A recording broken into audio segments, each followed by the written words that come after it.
শরিয়া আইন ছাড়া বাংলাদেশের অপরাধ দমন হবে না, শরিয়া আইন ছাড়া দুর্নীতি দমন হবে না, শরিয়া আইন ছাড়া চুরি বন্ধ হবে না, শরিয়া আইন ছাড়া ডাকাতি বন্ধ হবে না।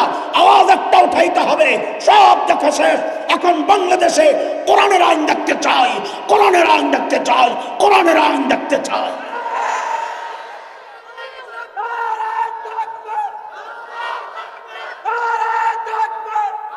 মুহতারাম হাজরিন, হায়াতুত তালিম ওয়াত তারবিয়া। তালিম হচ্ছে কোরআনী শিক্ষা, তারবিয়া হচ্ছে নববী আদর্শ।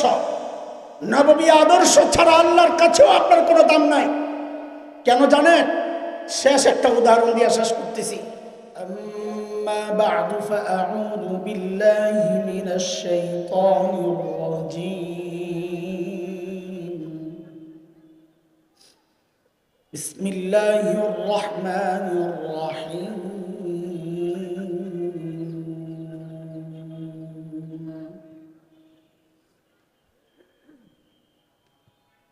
لقد من الله على المؤمنين إذ بعث فيهم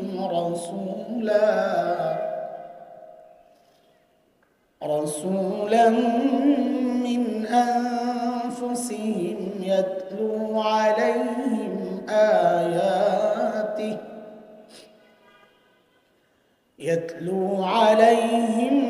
آياته ويزكيهم ويعلمهم الكتاب والحكمة وإن كانوا من قبل لفي ضلال مبين. آمنت بالله صدق الله العلي العظيم.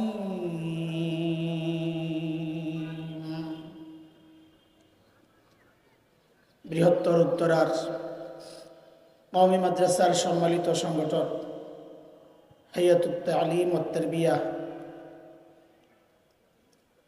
এর উদ্যোগে আয়োজিত আজকের এই সম্মেলনের মুহতারাম সভাপতি, উপস্থিত হযরত উলামায়ে কিরাম, মুরব্বিয়ানে আযম, দূর দূরান্ত থেকে আগত ইসলাম প্রিয় সুধী সমাজ, প্রিয় ছাত্র ভাইয়েরা, যুবক বন্ধুরা,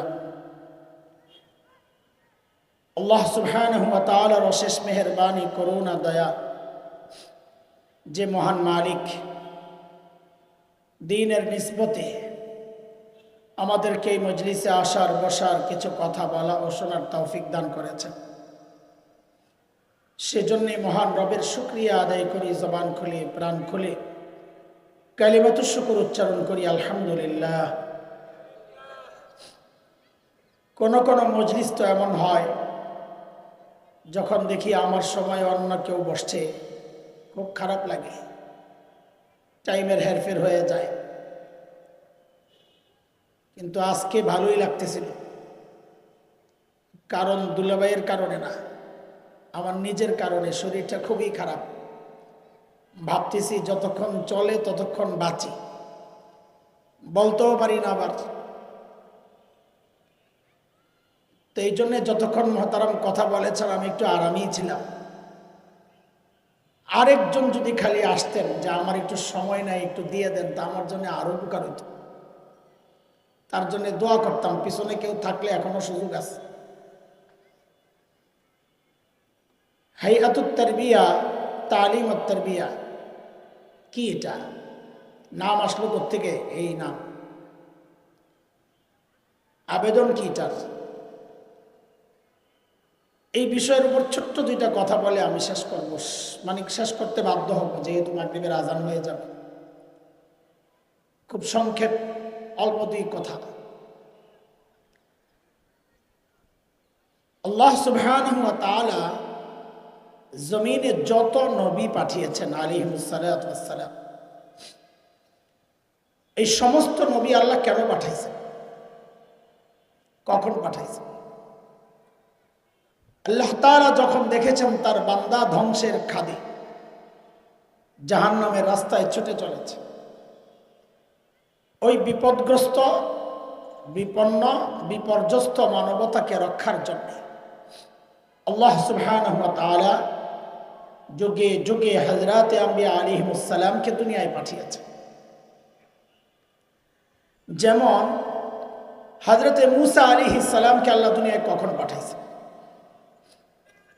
আল্লাহ তাআলা যখন দেখেছেন বনি ইসরাইলের উপর ফেরাউন এবং তার বংশের লোকদের এমন নির্যাতন চলছে যে বনি ইসরাইল নিঃশেষ হয় প্রায়। নির্যাতনের কিছু ধরন কোরআন আল কারীমের মধ্যে আসছে। যেমন 13 নম্বর পারার সূরাত ইব্রাহিমের 6 নম্বর আয়াত, আল্লাহ একটা নির্যাতনের ধরন দেখাচ্ছেন। আল্লাহ বলেন, وَإِذْ قَالَ مُوسَى لِقَوْمِهِ اذْكُرُوا نِعْمَةَ اللَّهِ عَلَيْكُمْ إِذْ أَنْجَاكُمْ مِنْ آلِ فِرْعَوْنَ يَسُومُونَكُمْ سُوءَ الْعَذَابِ وَيُذَبِّحُونَ أَبْنَاءَكُمْ وَيَسْتَحْيُونَ نِسَاءَكُمْ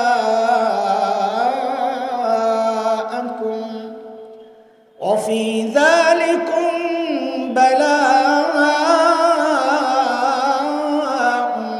مِّن رَّبِّكُمْ عَظِيمٌ। এই আয়াত আল্লাহ নির্যাতনের ধরন দেখাইছেন। ফেরাউন কি করত? যখনই কোনো মেয়ে জন্ম নিত ফেরাউন বাঁচায় রাখত। ছেলে জন্ম নিলে ফেরাউন তার ক্ষমতা হারানোর ভয়ে ওই ছোট্ট ছোট্ট বাচ্চাগুলোকে জবেহ করে হত্যা করত। আচ্ছা, আমাকে একটু বলেন তো আপনারা, এই ছোট্ট বাচ্চার পক্ষে, সদ্যজাত মাত্র জন্ম নেওয়া, যার শরীরের হাড্ডিগুলো এখনো গোশতের মতো নরম, এই বাচ্চা ফেরাউনের মতো এত প্রভাবশালী ব্যক্তিকে ক্ষমতা থেকে নামাতে পারত? একটু কথা বলেন আপনারা, ছাত্ররাই বলেন, পারত? তাইলে ফেরাউনি বাচ্চাদেরকে এত ভয় পেত কেন? এটা আল্লাহ তাআলার দুনিয়া পরিচালনার একটা সিস্টেম। এটা যে যত বুঝবে তার জন্যই মঙ্গল। সেটা হচ্ছে, কেউ যখন হক হয়, সে যত দুর্বল হোক না কেন, আল্লাহর সিস্টেম এটা, কেউ যখন বাতিল হয়, সে যত শক্তিশালী হোক না কেন, আল্লাহর সিস্টেম এটা, আল্লাহ ওই দুর্বল হকের ভয় ওই শক্তিশালী বাতিলের কলিজায় ঢুকায়া দেন। এর এক জ্বলন্ত প্রমাণ হচ্ছে বাংলাদেশের আলেম ওলামা। কি আছে এই মুন্সিদের কাছে? ভালো করে তালাশ করলে একটা তসবিহ আর মিসওয়াক পাওয়া যেতে পারে বড় জোর। এরপরও এত ভয়। আমাদের শেখ ও মুর্শিদ শেখুল ইসলাম আল্লামা আহমদ শফিয়া রাহিমাহুল্লাহ জীবন সায়ান্নে ছিল। মানুষটা জীবনের শেষ সময়গুলো পার করছিলেন। হুইল চেয়ারের মধ্যে সোজা হয়ে বসে থাকতে পারতেন না, কাঁত হয়ে যেতেন। আল্লামা হাফেজ জুনায়েদ বাবনগরী রাহিমাহুল্লাহ, মানুষটা সোজা হয়ে দাঁড়াতে পারতেন না, পা কাজ করতো না। আল্লামা নূর হোসেন কাসিমি রাহিমাহুল্লাহ, এই দুর্বল মানুষগুলোর ভয়ে শুধু বাংলাদেশ না, সারা দুনিয়া থাকতো স্থির, কখন কোনটা ঘটায়া দেয়। কারণ কি? মানুষগুলো দুর্বল হলে কি হবে? যেহেতু হক ছিলেন, আল্লাহ ওই দুর্বল হকের ভয় ওই শক্তিশালী বাতিল আর তাগুতের কলিজায় ঢুকাইয়া দিছে। ভয়টা আরো বাড়াইয়া দিছে তালেবানরা। বুঝেন না এই কথা? ভয়টা আরো বাড়াইয়া দিছে কারা? আফগানিস্তানের মোল্লারা। তালেবান বলে অনেকে চিনে না।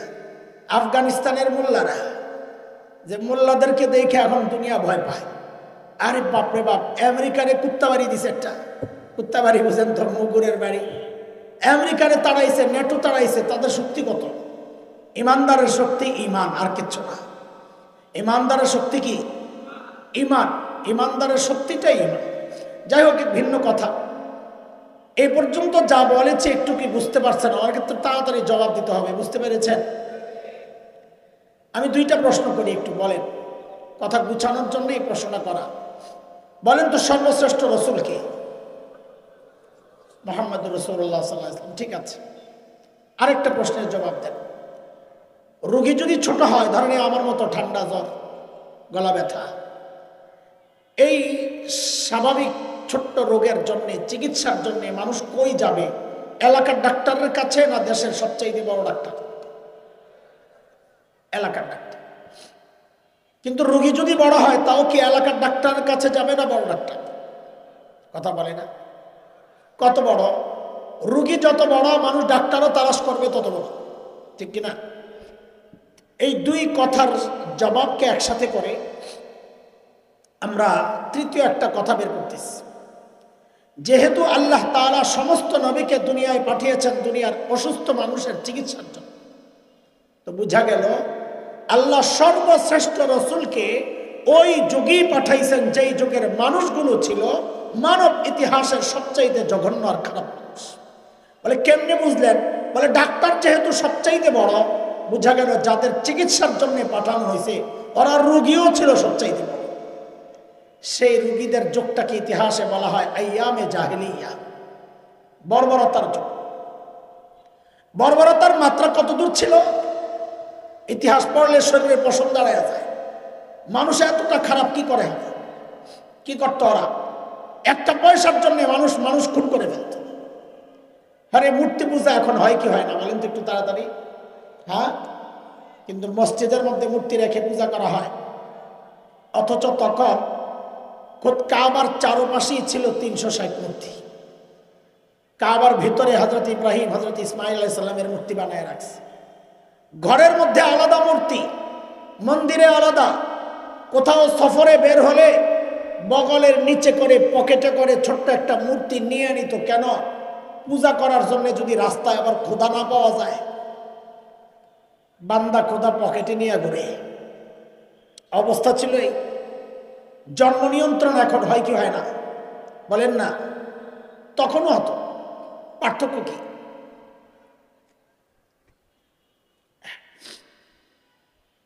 এখন জন্ম নিয়ন্ত্রণ হয়, পেটের মধ্যে বাচ্চা নষ্ট করা হয় অথবা আস্তি দেওয়া হয়। আর তখন জন্ম নিয়ন্ত্রণ হতো বাচ্চা হওয়ার পর দেখতো ছেলে না মেয়ে। যদি দেখছে ছেলে রেখে দিত, যদি দেখছে মেয়ে, এটা ছিল বাবার জন্য সামাজিক কলঙ্ক। আমি মেয়ের বাবা।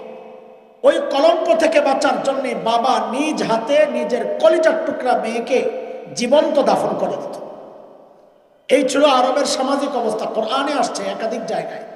সূরাতুন নাহল 58-59 নম্বর আয়াত, 14 নম্বর পারা, আল্লাহ বলেন, وَإِذَا بُشِّرَ أَحَدُهُم بِالْأُنثَىٰ ظَلَّ وَجْهُهُ مُسْوَدًّا وَهُوَ كَظِيمٌ يَتَوَارَىٰ مِنَ الْقَوْمِ مِن سُوءِ مَا بُشِّرَ بِهِ أَيُمْسِكُهُ عَلَىٰ هُونٍ أَمْ يَدُسُّهُ فِي التُّرَابِ أَلَا سَاءَ مَا يَحْكُمُونَ। এই ছিল আরবের সামাজিক অবস্থা। আচ্ছা, মানুষগুলো এতটা খারাপ হওয়ার কারণ কি ছিল? আমাদের দারুল দেওবন্দের প্রায় 52 বছরের মুহতামিম হাকিমুল ইসলাম কারি তৈয়ব রহমতুল্লাহ আলাই বলেছেন, মানুষগুলো এতটা খারাপ হওয়ার পেছনের কারণ তো অনেক ছিল, কিন্তু মৌলিক কারণ ছিল দুইটা। বলেন তো মৌলিক কারণ কয়টা? একটু মুখস্থ করার মতো আমার সাথে কথা বলেন। মৌলিক কারণ কয়টা বলেন? কয়টা? 1 নম্বর জাহালত, মূর্খতা, লেখাপড়া ছিল। 2 নম্বর চারিত্রিক অধঃপতন। দেখেন, এই দুইটা সমস্যা এতটা মারাত্মক সমস্যা, একটাও যদি কারো মধ্যে থাকে সেও অপরাধ করে। যেমন একজন ইঞ্জিনিয়ার, সে শিক্ষিত না মূর্খ? লেখাপড়া করছে না করে নাই? আমরা তো জানি মেধাবী ছেলেরা ইঞ্জিনিয়ারিং পড়ে, ডাক্তারি পড়ে। অথচ গত টার্মে আমরা কি দেখেছি? ইঞ্জিনিয়ার সাহেব সরকারি কাজের টেন্ডার পেয়ে ওই যে ব্রিজ বানাইতে গিয়ে রডের বদলে বাঁশ ঢুকাইয়া দিস। শুনেন নাই? ও জানে না কেন রড ঢুকাইতে হয়, বাঁশ কেন ঢুকাইছে? লেখাপড়া না জানার কারণে না, চারিত্রিক সমস্যার কারণে। মৌলিক সমস্যা এই দুইটা। ভাই এই কথাটাই মাথায় ঢুকান, কি চান উলামায়ে কেরামরা এই হায়াতুত তালিম ওয়াত তারবিয়া দিয়া, আমাদের কাজটা কি, এই কথাটাই মাথায় ঢুকান। কিয়ামত পর্যন্ত এই সমাজের যত সমস্যা দেখা দিবে, সব সমস্যার পেছনের মৌলিক কারণ এই দুইটাই, জাহালাত, মূর্খতা আর চারিত্রিক সমস্যা। বলেন সমস্যা কয়টা? বলেন। এই মৌলিক দুই সমস্যার সমাধানের জন্যে, ঠিক করার জন্যে আল্লাহ সুবহানাহু ওয়া তাআলা সর্বশ্রেষ্ঠ রাসূল সাল্লাল্লাহু আলাইহি ওয়াসাল্লামকে মৌলিক দুইটা জিম্মাদারি, দায়িত্ব সমাধান দিয়ে দুনিয়ায় পাঠায়া দিয়েছেন। আমার সাথে একটু বলেন সমস্যা কয়টা, সমাধানও দুইটা। বলেন সমস্যা কয়টা, সমাধান মাথায় রাখান, আবারও ঢুকান। কিয়ামত পর্যন্ত এই সমাজের যত সমস্যা দেখা দিবে, সব সমস্যার পেছনের মৌলিক কারণ যেমন ওই দুইটা, জাহালাত আর চারিত্রিক সমস্যা, সমাধানও ওই দুইটাই, যেই সমাধান দুইটা নিয়ে আমার নবী দুনিয়ায় এসছেন। আর বিকল্প কোনো রাস্তায় দুনিয়ার সমস্যার সমাধান কোনোদিন হবে না। বলেন সমস্যা কয়টা, সমাধান। আল্লাহর হাবিব নবুয়ত পেয়ে ঘোষণা দিলেন, ইন্নামা বুইসতু মুআল্লিমা বুইসতু লিউতাম্মিমা মাকারিমাল আখলাক। নবী বলেন আল্লাহ আমাকে শিক্ষক বানায়া দুনিয়ায় পাঠাইছেন। কি বানায়া? শিক্ষক। কেন? ওই এক সমস্যা জাহারত, ওটা দূর করার জন্য। তাহলে আমাদের নবী কি ছিলেন বলেন না একটু, আমাদের নবী কি ছিলেন? দেখেন একটা কথা ফাঁকে বলে নি, আপনাদের তো অনেক গর্ব, যারা মাদ্রাসাওয়ালা না এখানে অনেক আছেন, আপনাদের গর্বের উপলক্ষের শেষ নাই। কেউ ডাক্তার তার গর্ব, কেউ ইঞ্জিনিয়ার তার গর্ব, কেউ সমাজপতি শিল্পপতি তার গর্ব, কেউ জনপ্রতিনিধি মেম্বার চেয়ারম্যান এমপি তার গর্ব, কারো ছেলে মেয়ে ইউরোপ আমেরিকায় থাকে তার গর্ব, ছেলে মেয়ে ডক্টর ইঞ্জিনিয়ার ডাক্তার তার গর্ব। আমরা এই মোল্লা মুন্সিরা যাদেরকে আপনারা সমাজের একদম খ্যাত মনে করেন, হ্যাঁ, তাচ্ছিল্যের যত শব্দে পারেন আমাদেরকে আপনারা মূল্যায়ন করেন, হ্যাঁ, ব্যাকডেটেড, সেকেলে, গাইয়া, খ্যাত, বোঝা, যা যা বলা দরকার সব বলেন। আপনাদের মতো গর্বের অত উপলক্ষ আমাদের নাই, কিন্তু একটা উপলক্ষ আছে, সেটা কি জানেন? আমরা যাই পড়ি মাদ্রাসার ভেতরে, এখন তো আরো তাচ্ছিল্যের সাথে বলা হয়, আমরা চার দেয়ালের ভেতরে থাকি, বাইরের কোনো খবর রাখি না। চার দেয়ালের ভেতরে থেকে যা করি এটা আমাদের গর্ব। যাই পড়ি আমাদের শিক্ষার গোড়ায় মুহাম্মদুর রাসূলুল্লাহ সাল্লাল্লাহু আলাইহি ওয়াসাল্লাম। যাই পড়ি শিক্ষার গোড়ায় আমাদের নবী, এটা আমাদের গর্বের পরিচয়। দোস্ত, এই গর্বের পরিচয় দেওয়ার অধিকার মুসলমান হিসাবে আপনারও ছিল, কিন্তু পারছেন না। কেন পারছেন না? কারণ কুচক্রীরা আপনাদের সামনে, আপনার সন্তানের সামনে যুগ যুগ ধরে এমন এক সিলেবাস রেখেছে, এই সিলেবাসে লেখাপড়া করে এই গর্বের পরিচয়টা দেওয়া যায় না। গত কয় বছর আগে আমাদেরকে আরেকটা গর্বের পরিচয় থেকে বঞ্চিতের চেষ্টা হয়েছিল, মনে আছেনি কথা? আমরা কার সন্তান? একটু জোরে সরে বলেন তো, কার সন্তান? না না, এইভাবে না বলে বলেন আমরা নবী আদমের সন্তান। বলেন কার সন্তান? নবী কেন বলবেন? আমাদের গর্বের পরিচয়। একটা ছেলে যদি এমপির ছেলে হয়, বাবার নাম আব্দুল্লাহ, ওকে যদি জিজ্ঞেস করা হয় তুমি কার ছেলে, ও বলবে না আমি আব্দুল্লাহর ছেলে। কি বলবে? ও জানে এমপি না বললে ও ভাববে দুনিয়ায় কত আব্দুল আছে, তুমি কোন আব্দুলের পুত। ওই জন্য বাবার নামের সাথে এমপিটা যুক্ত করে বলে আমি এমপি আব্দুল্লাহর ছেলে। একটা সামান্য এমপির ছেলে যদি বাবার নামের সাথে বাবার ওই সম্মানের শব্দটা লাগায়া বলে আমি আপনি একজন নবীর সন্তান হয়ে কেন বলবো না? বলেন আমরা কার সন্তান? নবী আদমের সন্তান। হ্যাঁ, আপনাদের ভিতরে ভিতরে খসখস করতে পারে, হুজুর আগে তো এগুলো বলেন নাই, হঠাৎ করে বলা শুরু করছেন। আগে তো আপনি আমার ইট মারেন নাই, এখন এটা পাটকেল হিসাবে নেন। বলে বুঝলাম না তো, বুঝেন। মানুষ গণনার আগেরকার সিস্টেমটার নাম ছিল আদমশুমারি। কি ছিল? হঠাৎ একদিন দেখি আদম কাটা, নতুন নাম চলে আসছে জনশুমারি। কিরে ভাই, আদম কই গেল? কেন কাটলেন? কারণটা কি? কাউকে জিজ্ঞেস করছেন? না, এগুলো আপনাদের মাথা ব্যথা না। আপনাদের মাথা ব্যথা হচ্ছে তেলের দাম বাড়লো কিনা, চালের দাম বাড়লো কিনা। খান বসে বসে খান। ওদিক দিয়ে ওরা আমাদের অস্তিত্ব নিয়ে টান দিচ্ছে। আদম কেন কাটছে জানেন? বিজ্ঞানের নামে কুচক্রীরা ওদের মাথায় ওদের মগজের মধ্যে বিষ ভাইরাস ঢুকাইয়া দিচ্ছে। একচোর বিজ্ঞানীর ইতিহাস শোনায় আপনাদেরকে। চিড়িয়াখানায় ছিল লম্বা সময় এক বানর। ওই বানর হঠাৎ করে একদিন দেখে তার পেছন থেকে লেজ গায়েব হয়ে গেছে, কি নাই। আরো কয়দিন পর দেখে যে মেরুদণ্ড সোজা হয়ে গেছে, মানুষের মতো একটা ভাব আসছে। আরো কয়দিন পরে দেখে বানর তার মুখের মুষ্টি ছাড়া শরীরের সব পশম পইরা মানুষের মতো হয়ে গেছে। ওই বানর চিড়িয়াখানার গেটের সামনে যায়া জোরে দিছে হুঙ্কার, কি আই এম জাফর ইকবাল। কি বলছে? কথা বলে না পোলাপাইন, কি বলছে? আপনাকে পলাতক নেত্রী ওই জাফর ইকবালরে আইনা আপনার সন্তানের সিলেবাস তৈরির দায়িত্ব দিছে, আর অসুকৌশলে চাইছে আমার সন্তানকে বানরের সন্তান বানাইতে। দোস্ত ঠিক বলেন মাহফিলে, ওই সময় কথা বলেন নাই আপনারা। সাম্প্রতিককালে আরেকটা চক্রান্ত হয়েছে আমাকে আপনাকে দ্বীনি শিক্ষা থেকে দূরে সরানোর জন্য। বাংলাদেশে 65,500 প্লাস প্রাইমারি স্কুল আছে।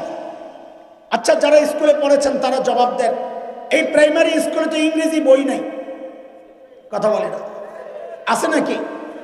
ও, শিক্ষক তো নাই। কি বলে, এত টাকা খরচ করে অঙ্ক বই আছে প্রাইমারিতে? আপনি কথা কন না কেন, চুপচাপ বইয়া রয়েছেন? শিক্ষক আছে নাকি? কোনটা বেজার লাগলো? ও, বিজ্ঞান তো নাই, শিক্ষক আছে। বাংলা বই আছে, বাঙালির বাংলা বই পড়া লাগে, শিক্ষক তো লাগে না। শিক্ষকও আছে। মিয়া ভাবলন না 92% মুসলমানের দেশে বসবাস, পোড়া কপাল, বুক চাপড়ানো দরকার, কপাল চাপড়ানো দরকার। সব সাবজেক্টের বই আছে, শিক্ষকও আছে। একটা অসহায় সাবজেক্টের নাম হচ্ছে ইসলাম শিক্ষা। বই আছে, শিক্ষক নাই। বই আছে, শিক্ষক নাই। জিজ্ঞেস করেন কারণটা কি? বলে তো পড়ায় কে? পড়ায় একজন পড়াইতে পড়াইতে মাঝে মধ্যে দাদা বাবুদের কাছেও দায়িত্ব পড়ে তোমার সন্তানের ইসলাম শিক্ষা বই পড়ানো। লজ্জায় মরে যাওয়া দরকার। গর্ব করে লম্বা সময় থেকে দেশের আলেমরা, দিনদাররা প্রতিবাদ জানায় আসছিল ধর্মীয় শিক্ষক নিয়োগ দেওয়ার জন্য। ওরা আমাদের অনুভূতিকে বৃদ্ধাঙ্গুলি দেখায়া এই ইউনুস গভর্নমেন্ট, পশ্চিমাদের পাঁচটা গোলামরা কদিন আগে প্রজ্ঞাপন জারি করেছিল যে প্রত্যেকটা স্কুলে একজন করে গানের শিক্ষক নিয়োগ দেওয়া হবে। আমার ট্যাক্সের টাকায় আমার সন্তানকে গান শেখাবে, এই অধিকার ওকে কে দিয়েছে? ওলামাদের প্রতিবাদের মুখে সেদিন ওরা পিছু হাঁটতে বাধ্য হয়েছে, সিদ্ধান্ত চেঞ্জ করতে বাধ্য হয়েছে। কিন্তু এতে আত্মতুষ্টিতে ভোগার কোনো কারণ নাই। সাপকে লাঠি দেখাইছেন, সাপ পাথরের নিচে লুকাইছে, সুযোগ পাইলে ওই সাপ আবার বের হবে। এই সমস্ত লাঠি দিয়া দৌড়ানি দিয়া কাজ হবে না, সাপের মাথাটাই কেটে দিতে হবে ইনশাআল্লাহ। প্রস্তুত হইতে হবে। আমাদের কাঁধে চলেছে গোলামরা। কদিন ভারতের পাঁচটা গোলামরা আমাদেরকে চালায়, কদিন পশ্চিমাদের পাঁচটা গোলামরা চালায়। ওরা ওদের চেতনা আদর্শ বাস্তবায়নের মেহনত চালাচ্ছে। এটাই তো করবে। যার নুন খায় তার গুণ গাইবে, কিন্তু আল্লাহর বান্দারা নুন খায় আল্লাহ, গুণ গাবে আল্লাহ। এমন চক্রান্ত যদি হতে থাকে, আলেমদের থেকে বিচ্ছিন্ন হওয়া যাবে না। আলেমের সাথে হাতে হাত রেখে, কাঁধে কাঁধ মিলিয়ে, মুষ্টিবদ্ধ হাত উঠিয়ে একসাথে উচ্চারণ করতে হবে, হাফিজ জমিনে, শামসুল হক ফরিদপুরের এই জমিনে, আল্লামা আহমদ শফীর এই জমিনে নাস্তিকতার চর্চা করতে দেওয়া হবে না, দেওয়া হবে না।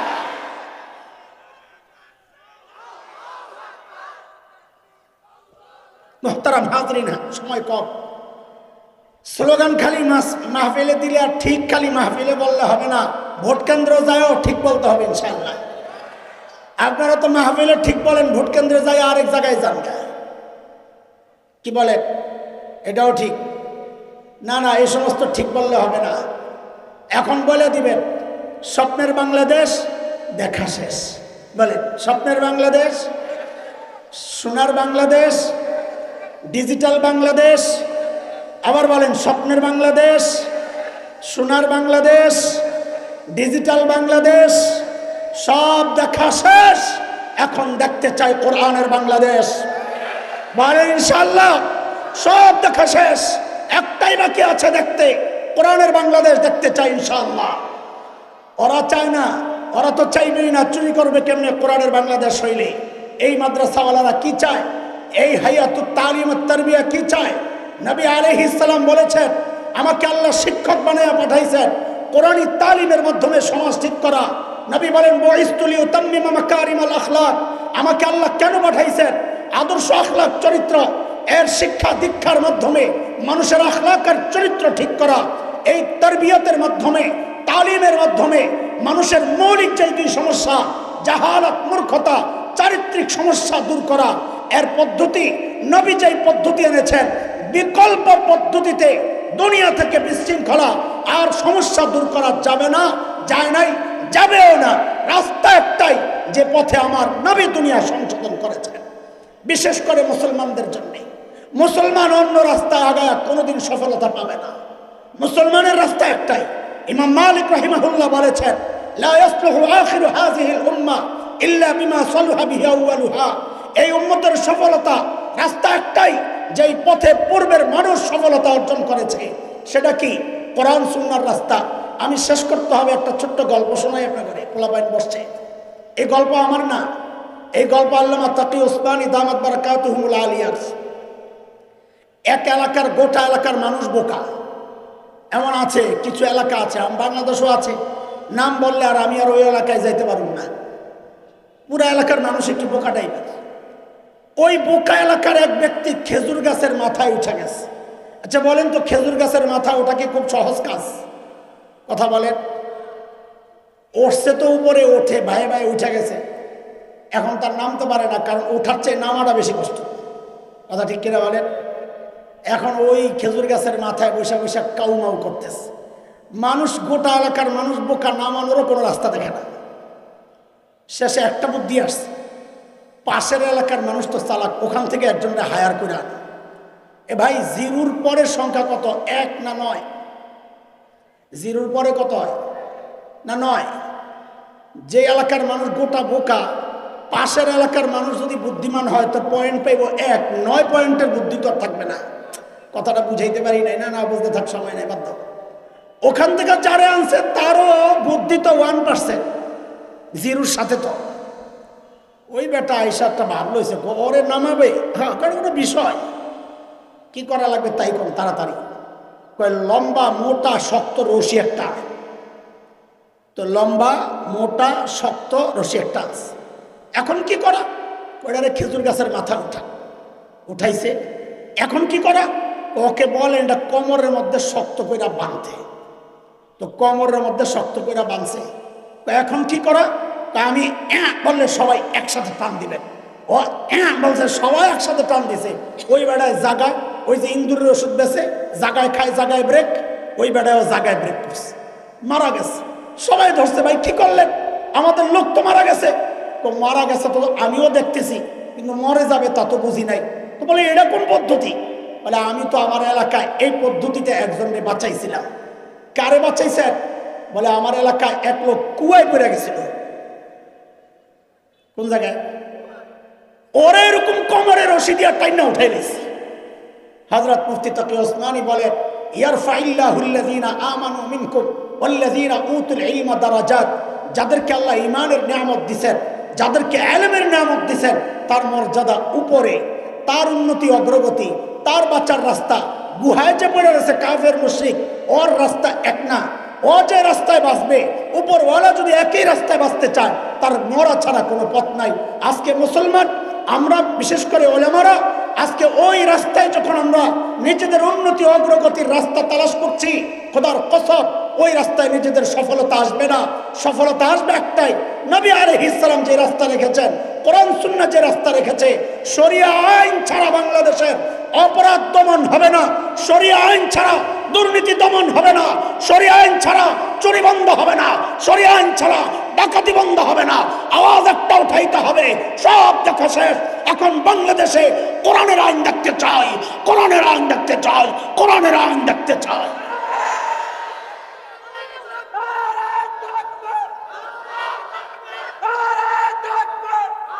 মুহতারাম হাজরিন, হায়াতুত তালিম ওয়াত তারবিয়া। তালিম হচ্ছে কোরআনী শিক্ষা, তারবিয়া হচ্ছে নববী আদর্শ। নববী আদর্শ ছাড়া আল্লাহর কাছেও আপনার কোনো দাম নাই। কেন জানেন? শেষ একটা উদাহরণ দিয়ে শেষ করতেছি। বিয়া শাদীর কথা কইলা পোলাবান্ডে বিদায় দিয়ে একটু সুখ শান্তি নিয়ে নামাজে যাচ্ছে। বড় একটা ব্র্যান্ডের দোকানে একটা স্যুটের অর্ডার দিস, শ্বশুর বাড়ি যাইব, কালকে বিয়ে, আজকে ডেলিভারি দেওয়ার ডেট। সাধারণরা একটু ভালো করে বুঝেন, ডেলিভারি আনতে যায় দেখে সুবহানাল্লাহ হাত মাপ টাপ যা নিয়েছে তো সব ঠিকই নিছিল, এখন বানাইছে যে হাত একটা লম্বায় ঠিক আছে আর একটা অর্ধেক। কয় হাত হইল? আরে তোমার মামুর মতো বলো না 1.5 হাত। কয় হাত? মূর্খের আড্ডি। আচ্ছা বলেন তো, এই 1.5 হাতের স্যুট নিবে কেউ? কথা বলে না। আরে নিবে কেন? নিবে না? বলেন যে মাপ ঠিক নাই। কথা বলে কেন নিবে না? মাপ ঠিক নাই। হাতের সাইজ ঠিক আছে কিন্তু হাত ঢুকে না, টাইট বানায় দিছে। এই স্যুট নিবে? কেন নিবে না? কথা বলে না। কেন নিবে না? হাতও ঠিক আছে, ঢুকছে। বুতাম লাগানোর সময় দেখে যে বুকের বুতামটি লাগাইছে কিন্তু প্যাডের বুতাম আর লাগাইতে পারে না, প্যাডটা বাইর হয়ে রয়েছে। বা এটা কি করলেন? বলে এটা নতুন একটা ফ্যাশন। নিবে? কেন নিবে না? জোরে বলে না। কেন নিবে না বলেন? আরো জোরে বলেন। দোস্ত, আল্লাহ আমাদেরকে দুনিয়ায় পাঠাইয়া যে অর্ডার করেছেন যা কিছু করার, ওই অর্ডারেরও একটা মাপ আছে। সেই মাপ হচ্ছে, আল্লাহ বলেন লাকাদ কানা লাকুম ফি রাসূলিল্লাহি উসওয়াতুন হাসানা। তোমাকে যে অর্ডার করেছি ওই অর্ডারের মাপ হচ্ছে আমার নবী। আমার নবীর সাথে যদি মাপ ঠিক থাকে তাহলে তোমার আমল কবুল, যদি মাপ ঠিক না থাকে সব আমল, এই অর্ডার ক্যান্সেল।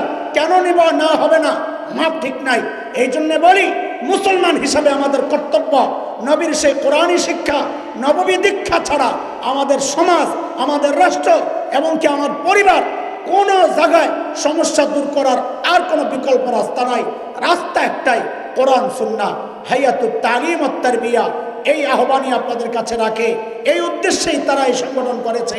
প্রত্যেকটা মাদ্রাসা এই উদ্দেশ্যকে সামনে রেখেই চলে, মানুষকে কোরআনী শিক্ষা দেওয়া, মানুষকে নববী আখলাকে দীক্ষা দেওয়া। এটাই আমাদের চূড়ান্ত টার্গেট। আপনারা যারা এই টার্গেটের আওতায় আসেন নাই, আপনি ভাবতেছেন আপনি জিতে গেছেন, আপনি জিতেন নাই, আপনি ঠকে গেছেন। আলহামদুলিল্লাহ, যারা মাদ্রাসা শিক্ষার সাথে আছে, কোরআনী শিক্ষার সাথে আছে, নববী আদর্শ ধারণ করে আছে, তারাই জিতে গেছে। দুনিয়ায়ও জিতেছে, হাসরেও জিতবে, জান্নাতেও জিতবে ইনশাআল্লাহ। আমরা জিততে চাই, আমরা ঠকতে চাই না। আলহামদুলিল্লাহ, আপনাদেরকে আহ্বান করছি, আসেন এই সফল এই কাফেলার সাথে যুক্ত হন। নিজের সন্তানকেও মাদ্রাসায় দেন, নববী আদর্শ, নববী তালিম আর দীক্ষার সাথে নিজের সন্তানকে জড়ায়া দেন। নিজেও ঠকবেন না, সন্তানও ঠকবে না। আল্লাহ তাআলা আমাদের এই সংগঠনকে কবুল করেন। সংগঠনের আওতায় যত মাদ্রাসা আছে সমস্ত মাদ্রাসাকে আল্লাহ কবুল করেন। হাজরাত উলামায়ে কেরাম আমাকে দাওয়াত করে সম্মানিত করেছেন, আল্লাহ তাদেরকেও সম্মানিত করেন। আমিন। ওয়া আখিরু দাওয়ানা আলহামদুলিল্লাহি রাব্বিল আলামিন।